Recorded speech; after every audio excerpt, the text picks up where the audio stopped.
Selamat sore Pak Daeng. Ya, sore. Kementerian Hukum dan HAM mengeluarkan sebuah peraturan nomor 1 tahun 2018 tentang paralegal. Ya, Apa sih paralegal itu Pak Daeng? ya. Gini, dalam dunia hukum ada negara modern dan negara berkembang. Perkembangan dunia hukum di Indonesia khususnya, Menteri Hukum dan HAM Republik Indonesia mengeluarkan peraturan nomor 1 tahun 2018 tentang paralegal. Di Indonesia belum banyak diketahui oleh masyarakat umum ya, mungkin di kalangan kampus mengerti dan kalangan lawyer. Jadi paralegal adalah sebenarnya di Amerika itu tahun 68 itu para asisten lawyer atau lawyer assistant. Pekerjaannya apa? Adalah membantu para lawyer dalam satu pembangunan hukum mencari keadilan khususnya masyarakat. Di Indonesia kan kita kenal adalah para medis. Para medisnya terdiri dari perawat, kebidanan dan SKM dan sebagainya, membantu para dokter, dokter spesialis, dokter umum. Lawyer adalah ibarat dokter. Jadi lawyer itu ada lawyer muda, ada yang magang lawyer, kemudian ada namanya paralegal. Paralegal ini diberikan kewenangan untuk melakukan satu kegiatan membantu para lawyer mencari keadilan, memberikan informasi, konsultan dan sebagainya. Kemudian para lawyer ini, paralegal ini ya bisa juga turun ke lapangan sebagai paralegal pertanian, paralegal perburuhan, paralegal dari desa ke desa membantu masyarakat di desa-desa itu bekerja sama dengan pemerintahan desa, khususnya kepala desa dan Kantikmas, Bampol ya di saat ini dan Babinsa. Jadi itu. Jadi kita rencana LSM Sandrego ya yang berkantor di Mall Pekanbaru lantai 2 sebelah Gramedia memberikan pelatihan yang kelima ini. Jadi Anda ini salah satu juga ingin menyebarkan informasi ini. Apa lagi kira-kira mau ditanya? Silakan. Kalau untuk syarat-syaratnya sendiri untuk mengikuti pelatihan paralegal ini apa aja ya Pak? Begini ya, paralegal itu syaratnya nanti saya sampaikan. Jadi syaratnya itu menjadi lawyer itu dalam peraturan itu usia 18 tahun. Ya, tentu pencinta keadilan.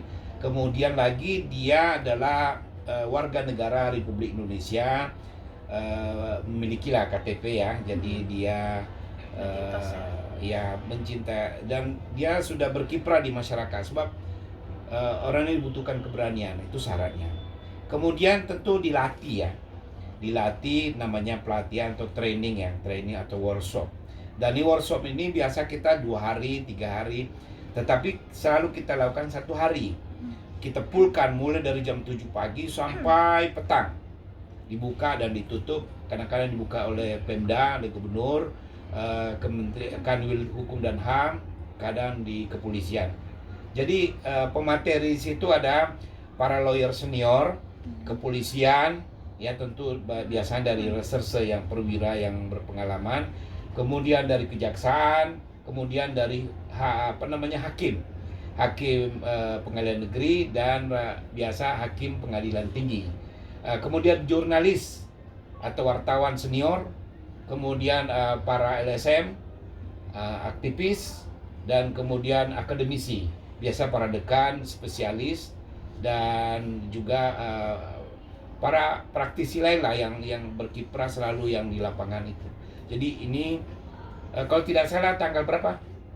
17. Tanggal 17 September ini akan dilakukan untuk pelatihan. Jadi dipungut biaya dulu sekitar 300.000 per orang, sekarang 500.000 per orang pelatihannya di tanggal 17 September itu 2022 di Jatra Hotel Bintang 5 ya, di lantai 5. Kebetulan Mall MP dengan Jatra ini ada join kita dan saya sebagai lawyernya. Kemudian syarat-syaratnya itu syarat-syarat ya. Syarat-syaratnya satu KTP. kemudian mengisi formulir, ada nanti di Google atau di mana, di Google Form ya.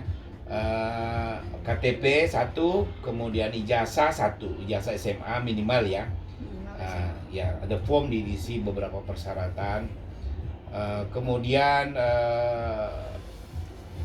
haknya adalah diberikan kartu. Ini kartu ini dikeluarkan oleh LSM Sandrigo. Kartu ini bisa berpraktek di lapangan ya, ke masyarakat untuk berkiprah ya, bagaimana menjemput bola ya masyarakat. Ada masyarakat sengketa tanah tidak mampu, jemput bola di situ. Kemudian diberikan sertifikat, haknya juga makan siang, snack, dan mendapatkan materi. Itu yang dipersiapkan untuk ke depan ini. Kira-kira apa lagi yang mau ditanya? Jadi Pak, fungsi dan peranan paralegal itu apa ya Pak? Nah, fungsinya begini. Fungsinya sebenarnya namanya saja pembantu, tentu mengikuti semua lawyer.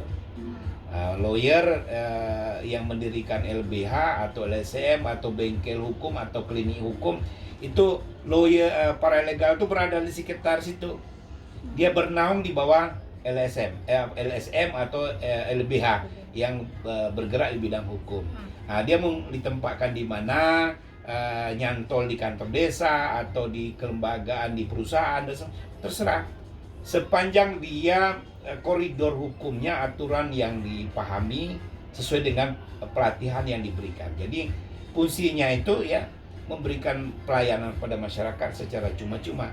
Cuma biasanya masyarakat ini, contoh ya, kita kadang-kadang saya membantu masyarakat tanah lah misalnya, nilainya besar, ada miliar-miliar. Kadang bagi dua, kadang kita dapat 30%, 40%. Tiba-tiba lawan merasa bersalah, ngajak damai. Kita dapat 30%. Kalau 30% 3 miliar, itu 10 miliar, 3 miliar untuk kita. 3 miliar di mana mau dapat sebanyak itu? 1 miliar. Makanya anak-anak magang di kantor saya kadang-kadang terbantu sekolahnya S2, kemudian bisa hidup. Tetapi memang kita tidak bisa memastikan, karena sebanyak ini kan kita kompetisi dalam lawyer ini seperti itu. Lawyer semakin banyak, semakin mudah akses multimedia, super koridor hari ini. Kita tidak bisa mengabaikan kejujuran, keterbukaan, terutama public service, pelayanan itu. Jadi itu yang akan kita persiapkan. Ada lagi kira-kira yang kurang paham? Perbedaan advokat dengan paralegal itu seperti apa aja Pak? Ya, jadi perbedaannya secara formal, advokat kan melalui pengujian dari organisasi, dinyatakan lulus, dia magang 2 tahun, dilantik, dapat dia SK, dapat kartu, sumpah, itu perbedaannya. Kalau kemudian dia harus sarjana hukum. Biar dia dokter hukum, tapi bukan sarjana hukum, tidak bisa menjadi lawyer. Jadi kemudian lagi paralegal ini cukup SMA atau SLTA, atau dia taman setingkat itu, dia mengerti berbahasa, cukup. Kadang-kadang saya lihat paralegal kita kan sudah 4 angkatan nih, banyak yang sudah berhasil, bahkan dia sekolah hukum lagi, dan dia sudah memiliki pengetahuan lapangan, ada mediasi, ada yang pengetahuan pengacara lah ya, lawyer, dan tinggal dia secara legalnya dia tinggal praktek. Cuma harus diketahui bahwa dulu paralegal ini keluar aturan ya, sama dengan lawyer, dia bisa berpraktek. Jadi dia litigasi, non litigasi, artinya dia bisa di pengadilan. Jadi para lawyer tentu keberatan. Jadi nanti ini kan bukan soal keberatan keadilan, bukan soal quality. Orang sudah sekolah sampai doktor, sampai master, sampai sarjana hukum, jadi tidak ada perbedaannya di lapangan, di pengadilan, sehingga ada legal standing, keberatan di Mahkamah Agung. Mahkamah Agung membatalkan 2 pasal. Satu, dia tidak boleh berpraktik di pengadilan. Jadi dia pelatihan boleh, penyelenggaraan ini boleh, menerima pelajaran boleh. Jadi tidak ada masalah. Jadi kita memang, saya pun setuju itu kalau tamat SMA boleh berpraktik di pengadilan kan, ya pada jadinya nanti. Jadi itulah, jadi tanggal 9 ini, tanggal 17 September ini 22 LSM Sanrego akan menyelenggarakan pelatihan paralegal. Nah, jadi dulu para dekan kita ikut, pimpinan-pimpinan organisasi advokat kita libatkan, Pak Kapolda kita libatkan, Kanwil Hukum dan kita libatkan, Ketua Pengadilan kita libatkan, memberikan Kejaksaan Tinggi kita libatkan. Terserah dia, kita masukkan permohonan untuk menjadi narasumber, terserah siapa yang mau dikirimnya. Demikian juga pimpinan organisasi. Jadi saya kira demikianlah penjelasan yang lebih singkat ini, tetapi mungkin ada hal-hal yang perlu ditanyakan, bisa ditelepon ke 0811 76 0342 atau 0761 850071.